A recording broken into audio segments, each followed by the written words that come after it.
Welcome to the east coast of Queensland. I'm here with Dan from Cairns Diesel. We're going to do some blue water fishing today. And as promised last week, in amongst the fishing action, I'm going to share with you some touring tips that I've learned over the years in travelling Australia. So it's time to bait up and get amongst it. I receive a lot of emails asking if my cruiser gets hot because they know that I've got a chip on mine. There's some pretty tragic stories out there of people's experiences with tunes. What's your thoughts, Dan? What advice could you give? Just do your research, go to the reputable dealers, talk to people. There's a lot of good information on the internet and whatnot. Have a few read of some forums and contact the people that actually really know what they're talking about, Have you had any bad experiences in your workshop? Oh, I've had a few. I've had a few with overheating problems that have been tuned by people that don't really know what they're doing, and rail pressure problems and whatnot, So just as I say, talk to the people that have got them and see if they're happy with them, Yeah, no, that's some really good advice right there, because when you're touring remote Australia, you don't want to be the guinea pig in trying out this new fang-dangled tune. Just go with something that's safe and reliable, and as Dan says, from a reputable company that's been doing it for a while. I think I just got a bite. Got him again. It's quite good. Well, I'm dealing with this fish. How about I show you some tips that I've learnt over the years travelling with a boat in tow. Over the last 10 years of filming, we have fished right across the top end on several different boats. And again, in Series 8, we are back on an open boat. So to keep my gear dust free on the dirt roads and dry out on the water, I utilise these great maxi cases. You may remember seeing these cases on the back of the cruiser in Series 5. They come in a range of sizes and are tough as nails. And most of all, they keep my gear safe and dry when the conditions turn nasty. Also, for the first time this year, I have a fridge on board. I've found the 40-litre capacity really good for keeping my bait frozen, but as well as storing some meals for longer stays offshore and to keep my drinks chilled as well. It's powered by a portable power pack down the back, and it's topped up by the outboard, and also when we stay offshore longer, we roll out the solar mats. Speaking of longer stays, these are made more comfortable with the help of the Eco Pressure shower. After a day out on the boat, I like to wash the salt off with a shower. And it's got a 12-litre water capacity, so that's heaps for a good rinse off. And best of all, it doesn't need any batteries and it collapses down to stow away brilliantly. Another tip that I can share is a little bit different. When I leave the boat behind, I can always find room for my travel rod because it is so compact. But I do have a favourite reef rod that I like to use with heavier gear.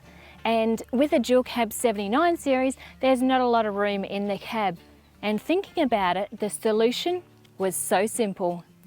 Most four-wheel drives have a side awning, so I tucked it away up there rather than inside a rod case on the roof rack. Nobody even notices it, compared to a rod tube sitting on my roof rack. That works for me. Now back to the fishing action. This is our first decent inquiry that we've had. I'm starting to see a bit of colour. There we go. There we go, beautiful big grassy emperor. There's nothing better than catching your own dinner. And that brings me to my next touring tip, how to prep your meals and your food for when you go and do your own trip. I'll show you next what can help you out. Back in Series 2, I introduced how we use a spreadsheet to plan out our meals for the duration of my trip. We pre-cook our meals, vac seal them and freeze them down prior to leaving home. Several laps of Australia later, I still find this method works the best. And the bonus is any meals that are left over are still fresh and ready to eat when you arrive home. Now, with so many meals stored in our car fridge, I want a little security that they will stay frozen. Nothing is worse than opening up a hot fridge full of food. The most common issue I've seen with fridges is that someone unplugs them and then forgets to plug it back in. And that's why I started using one of these, a wireless fridge thermometer. It displays both the ambient temperature and the internal temperature, and it's got a range of up to 50 metres, so you can keep an eye on your fridge, whether it be in your car, camper van, or even on your boat moored up near camp. Now, the second issue with keeping your meals frozen is monitoring your battery usage. Now, knowing exactly what my auxiliary batteries are sitting at voltage-wise will help me manage when I need to charge them. When I'm driving, I can see what charge is going to both the starting and the auxiliary batteries, and whether or not I need to roll out the solar mat as soon as I set up camp. This is important because it's not just my meals that I want to keep cold. Not only do we have amazing weather today, we have whales directly in front of me there. That's the thing about Australia. There's so many places to go and visit. That's the best thing about touring. And like us, a lot of people these days now use a quad bike when they go on their trips. Next up, I'll give you some tips on how to travel with a quad bike in tow. The single biggest issue we have faced is tyre punches. We have jammed more plugs into the quad bike tyres than all our vehicles combined. But this year we did not use a single one. We have upped the tyre specs to 10 ply units. The factory ones are only 4 to 6 ply and they are no good. And when the tyres are fitted, straight away we add tyre slime. This stuff has been a game changer even on tyres that have needed to be plugged. It helps seal up the leaks. It's also important to know the location of the quad bike, and good communication is paramount. We use handheld UHFs to do this task with an external mic. Now you can add an earpiece if you like, and also the push to talk function on the handlebar. Good communication is key to keeping a convoy moving. When we do these sorts of trips, we really rely on the quad bike. It's always out in front. And last year we were required by Desert Parks to have a flag on every single vehicle. Now, we're not required to have one on this track, but they are very handy. It's an indicator of where the quad is, because the scrub gets really thick and the grass gets really tall and is hard to spot. So I'm going to pop this on and it's just going to help us out in the tracks today. This is a 3-piece flag. We'll probably only use 2 of the poles, but if you are crossing the desert, it will meet all the requirements you need to do so.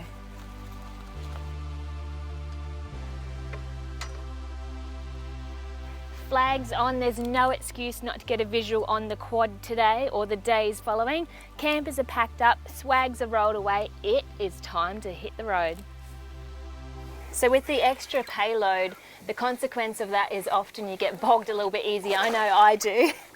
Wow, nice little stripey coming up here. So next up, I'll help you find out which traction aids are the best to use. The treads have 2 different sizes, so I'll run you through those as well. Nice one, Dan. Make no mistake, the treads on my roof aren't just there to look cool. They have dug me out of some pretty serious situations. We have found the standard 1100 treads work a treat in most situations, and this will be the traction aid of choice for most people. But if you're like me and you're heavily loaded when you're off-road, you'll have to be a little more aggressive in your recoveries. You'll probably need to step up to the Tread Pros. These have hardened grip nodules that will help you with your traction. They'll handle wheel spin a hell of a lot better. But be warned, these will produce some serious traction.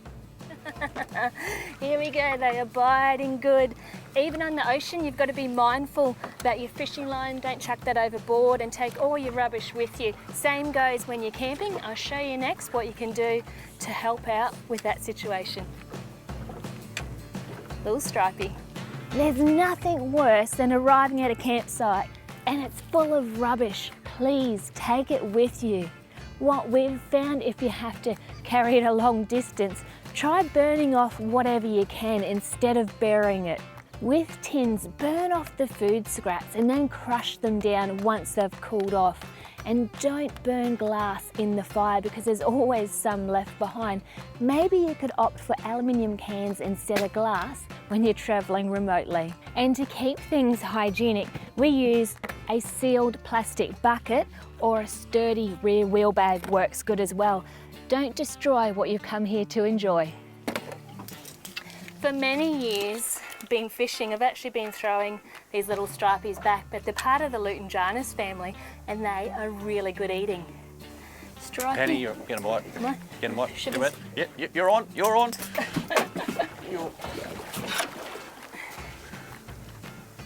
Still there? Yep, You got he's him. definitely still there.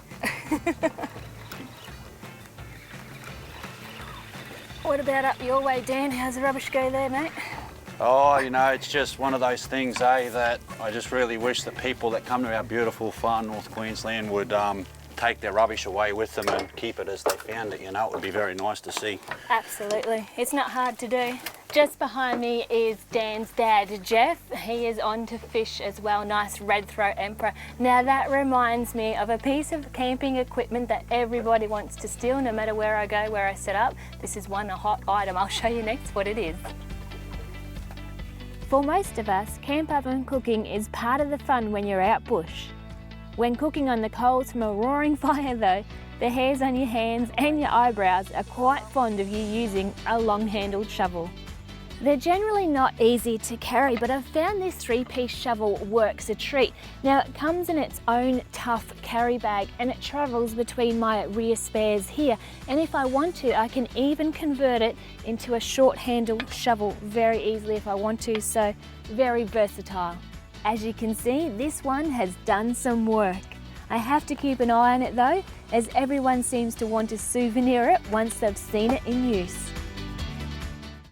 Often when you're on a moving boat, you're cutting up bait, or you can get a cut now and again, or even a hook in your finger. You never can tell. Now that's something I wanted to talk to you about next is first aid. I have some fantastic tips that I think you'll find very handy. And I've got a really good fish on. Oh yeah.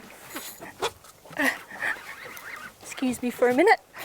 Cuts, scrapes and burns are pretty common when we get about in the outdoors. I always seem to be patching up one of our crew.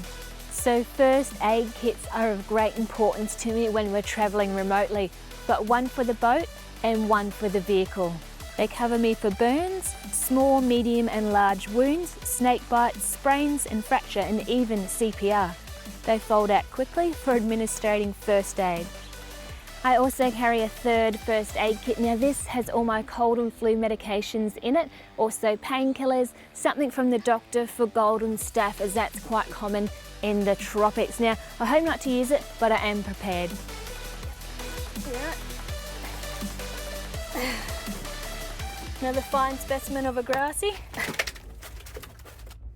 Beautiful grassy emperor. Now I'm going to take a few of these fish home. They're going to be fillets straight away, pop them in the freezer.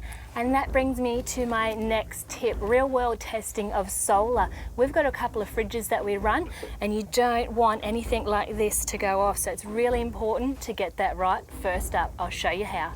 During the filming of Series 8, I wanted to do some real world testing on these solar mat kits. Now there's all the specs like C60 solar cells and 22.5% efficiency, but the real question is, will it run my fridge in the tropics? So yes, we tested them. In short, I could continuously run either my 40-litre fridge in the boat or my 50-litre car fridge at -10 degrees during 36-degree heat days without needing to supplement with another charging source. Now these fridges do run pretty efficiently compared to other brands of fridges, with an average power consumption of only 40 watts, and they open horizontally. This is of importance here to note because when they're open, they don't spill all the cold air out, so the recovery cycle time is a lot less. Now in the camper, we found that we needed 2 of these mats to keep in front of that fridge because when you open it up, all the cold air spills out and you need a lot longer cycle time to get it back up to the required temperature. Not a problem because these solar mat kits fold up into such a small unit that carrying 2 is not an issue. But whatever your setup, I do recommend you try it out before you hit the road because there's nothing worse than having flat battery surprises when you're out camping. Got you that time. Here we go, we are on again. Just behind me is Jeff's boat. He's a really good mate and Dan's dad, and he has set me up with some awesome tools, and that's what I want to show you now is what tools you may need on your trip because they can come in handy when you find yourself broken down. During the filming of Series 8, we experienced a lot of breakages, clocking up over 17,000 kilometres in the process. So every tool that I was carrying, I needed. If I didn't use it on our vehicles, we certainly used it on other travellers' vehicles along the road. Whether we were cutting steel cable for lashing, grinding back new welds, drilling new chassis holes, or making temporary repairs to my steering, these rechargeable tools made a bad situation a little more bearable and aided in a speedy turnaround to get back on the road again. I've got to say a big thank you to Daniel's dad, Jeff Owen, for insisting that we carry a full set of rechargeable tools this trip. It's almost like he knew we were going to have dramas ahead. Dramas that you'll soon see on Series 8. Yeah. Oh, that's a good one. Got you that time. Keep the pressure on. Pressure is on. Ooh. Engage winching. Here we go. We're only in about 5 metres of water and it's a really calm day, so we were worried it was going to be too still in the water. But I've actually got 2 this time and that's what they're feeding on. That grass below. You just got 2. Happy days. She just got 2 on the Paternoster. Penny, what do you do for lighting when you go camping? Really good question, because I see you got lights up here yourself. You like a bit of light yourself. Yes, it's always good in the dark. Absolutely. I'll show you next, Dan. I've got a bit of a setup I think you'll like. Oh, beautiful, thank you. You can never have too much light around a campsite. For simple camps, I've found my LED awning light works a treat. It stays rolled up in the awning, but when I want it, there's enough light there to read or cook under at night time. But when setting up after dark, these small work lights mounted to my headboard remove that stumbling around feeling you get in the dark. And finally, the one that you may not think of, this light mounted here underneath my tray. This is priceless when I'm backing up before sunrise early in the morning to hook the camper trailer on. It's pointless having a reversing camera if you can't see what you're doing in the dark. Now this light is on a separate switch, as are the others. Look at the size of that grassy. I had 2 on then, fought really well. Like it's only 5 metres of water and not 40. You did well to get 2 up, you cheeky bastard. Hey? Sorry, mate. You're right. I'm getting ready to go down again because these fish are on the bite and they are hungry. Another thing to keep in mind is when you're putting your tyre pressures up and down so much like we do when we're off-road, is how to actually use one of the speedy tyre deflators. They're a great little invention and I'll show you how to use them. They're pretty simple once you get your head around how they work. The speedy tyre deflator works in 3 basic steps. By removing the valve mechanism from the valve stem, you can let tyre pressures down at a great rate of knots. Step 1, screw your tyre deflator onto the valve stem with your valve tool in the withdrawn position. Step 2, insert the valve tool locating the valve in its groove and start unwinding in an anti-clockwise direction until you feel it jump the last thread. Now you are ready to deflate by opening the vent.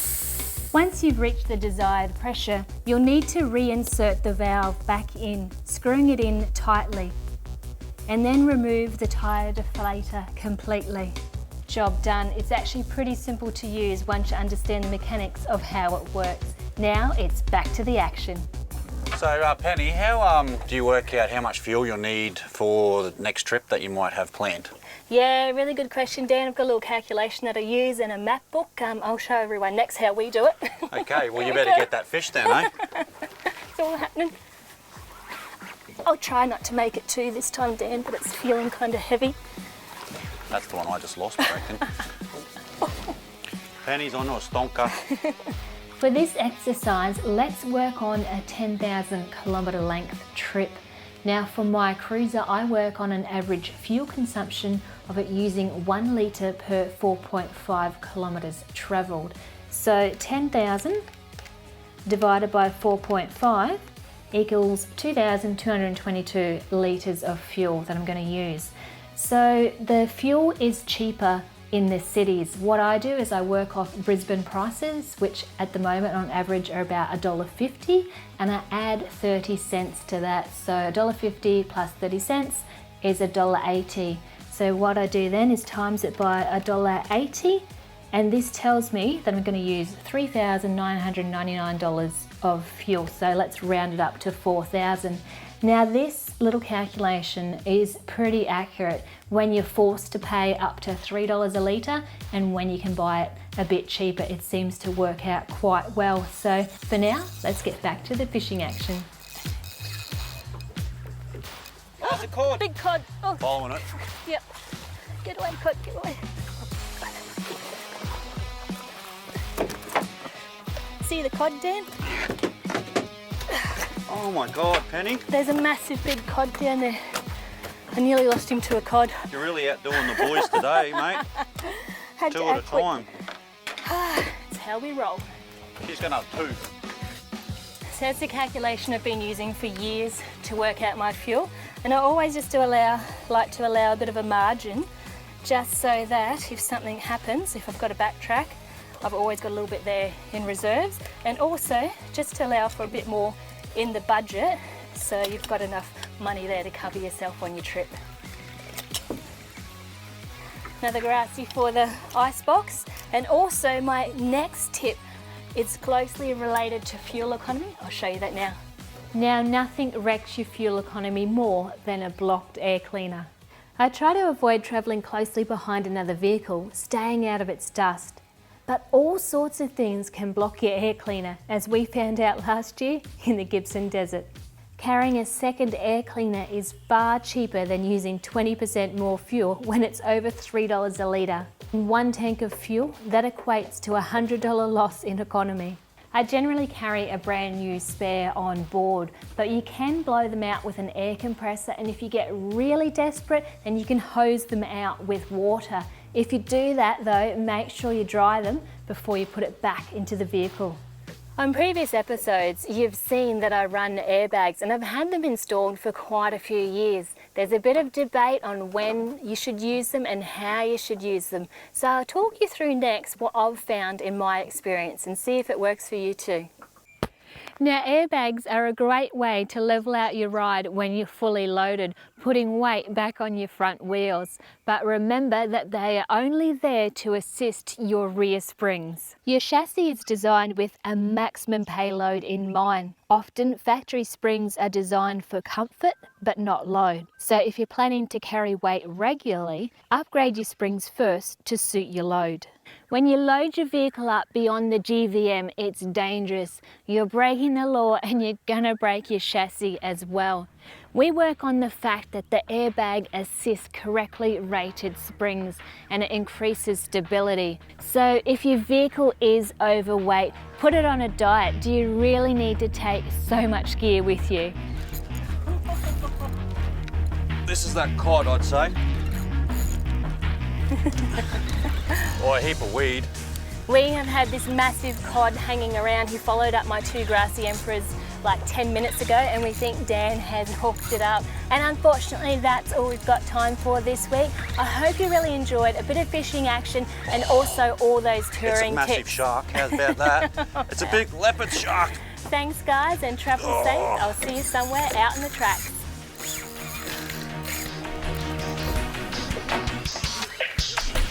Well, you're about to see him because he's about 7 foot long. He hasn't even tried to run yet, has he? Oh, he's tail whipped now. If you want to get a knife. Yep, set him free. It's time to let this guy go and be free. The new series is only a couple of months away, guys, so we'll see you then. There he goes. Top effort there. There you go.